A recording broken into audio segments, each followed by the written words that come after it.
Ang taping at firearms proficiency inihabol bago ang gun ban. Matapos ang pagdiriwang ng bagong taon at pag-iingat na masangkot ang sinumang kawani ng BJMP sa iligal ng pagpapaputok ay sinagawa na rin ang untaping o pagtatanggal ng mga tape sa mga isyong baril sa bawat personal ng Daite District Jail. At bago pa man ideklara ang gun ban bilang paghahanda sa papalapit na eleksyon sa darating na Mayo ngayong taon, ay nakapagsagawa uli ng pagsasanay ang piitan para sa batch 2 sa hanay ng Daite District Jail sa tamang paghawak at pagpapaputok ng kanilang mga armas.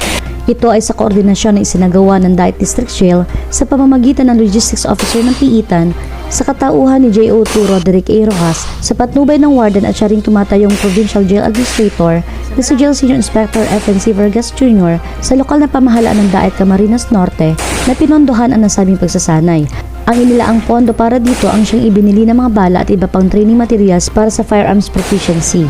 Ngayon umiiral na ang gun ban, mas doble ang pag-iingat at pagpapaalala ng OIC para sa mga tauhan nito. Mula sa Daite District Jail, J1 Karen K. Akal Elnar, nag-uulat.